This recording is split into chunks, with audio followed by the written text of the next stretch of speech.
Hello and welcome back to the Dundee YouTube channel, and beside me here we have the European Car of the Year. It's the new Jeep Avenger, and traditionally Jeep haven't had a massive presence in Ireland. However, for some strange reason Irish people call SUVs Jeeps. I've always wondered why this is, so I've taken the liberty of Googling it, and according to Urban Dictionary it's a term used to describe any four-wheel drive vehicle in Ireland because their accent finds it hard to say 4x4 or SUV or all-wheel drive.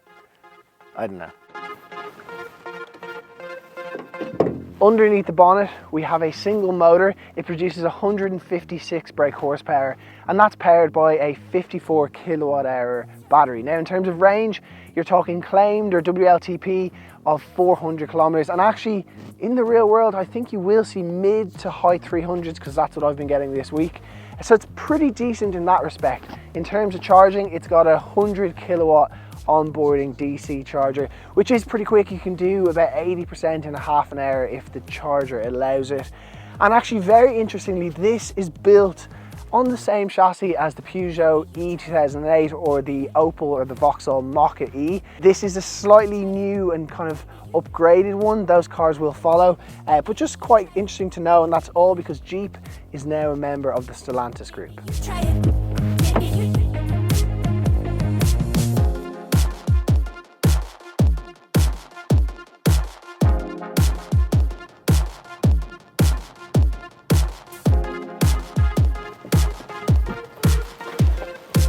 So, there's quite a few quirks with this Jeep Avenger that I do want to point out because they are kind of cool.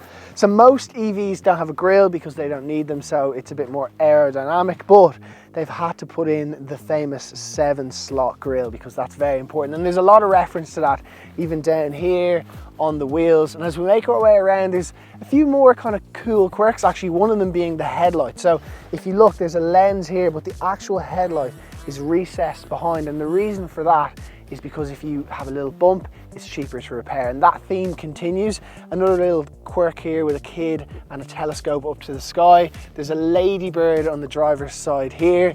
As we make our way around to the back, another thing, I call them Nissan Juke doors. Quite like them. It's a nice little feature, and then actually on the inside you'll see the mountain range there. But speaking of kind of keeping things somewhat cheap to repair, down here this bumper is actually this color, so if you scratch this, it's the same underneath, which means that it's obviously you don't have to repair it, but if you do repair it, there's all these bumpers the whole way around the car, and the idea is that's cheaper than getting a new panel and then having to get it painted. So that theme goes throughout the car. And then there is one other cool quirk that you notice when you're driving.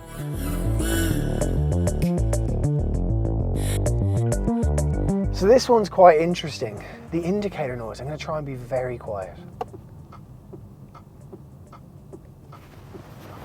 It's like being at a German disco. Interesting.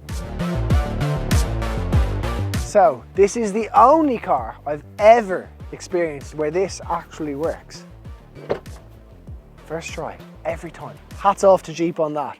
Now the boot, not as big as you'd expect, 355 litres. That's smaller than a Ford Focus or a Volkswagen Golf, and this is an SUV, and I was just able to say SUV. It is a Jeep, but it does have plenty of practicality, a place to store your charging cables, which is nice and easy. The seats fold, there's virtually very little load lip. It's quite basic, but it does the job.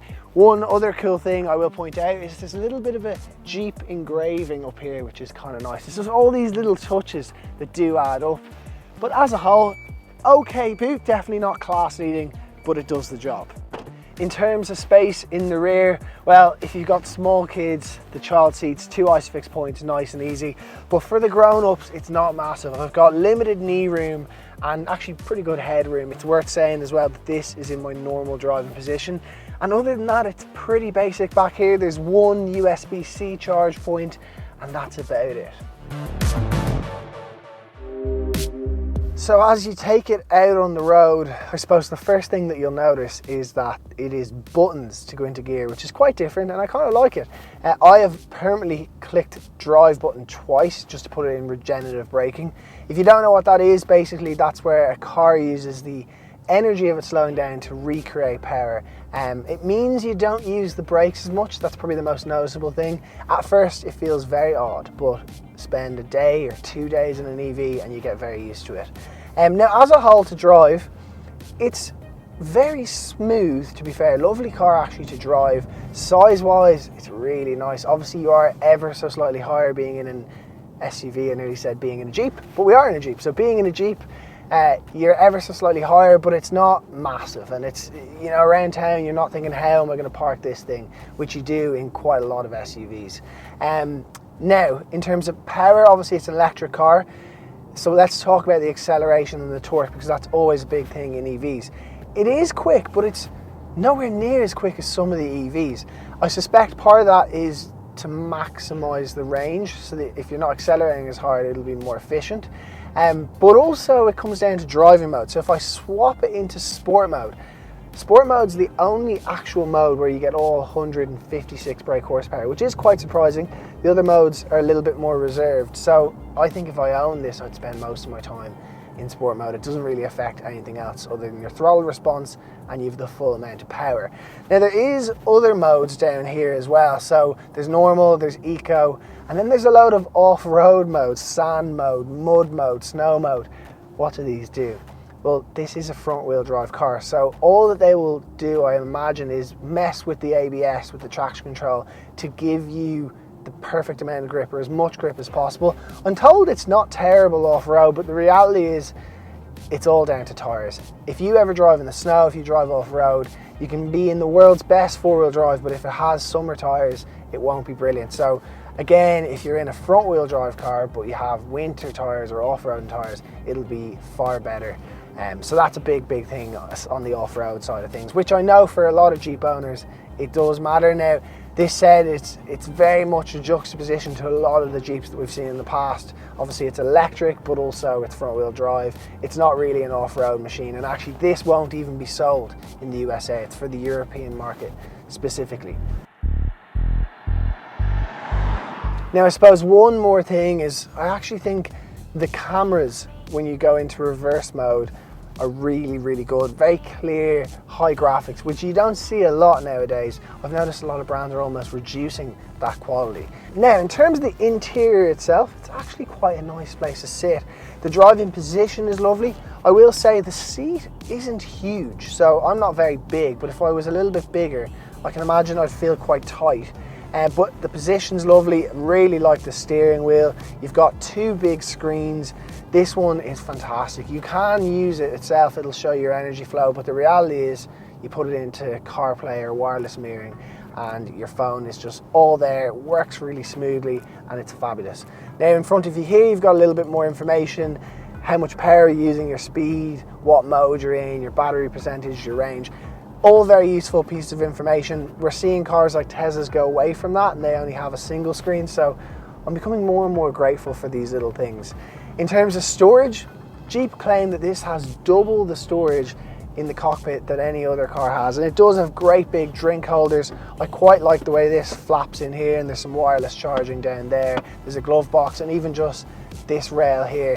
It's all quite nice and it is quite spacious. So as a whole, good place to be and a nice cockpit. So there you have it. That is our take on the new Jeep Avenger. One thing I didn't mention is that there's 3 trim levels available in Ireland. The entry level one is the Longitude. That's the one for about 39,000 euros. Then you can go to Altitude, which is a little bit higher spec. And then can you imagine what the top spec's called? It's called Summit. And that is probably the one to go for because it doesn't cost all that much more. It's about 42,000 euros, and most people buying this on some sort of finance agreement. That won't make a whole lot of difference, but you do get a lot more toys with it.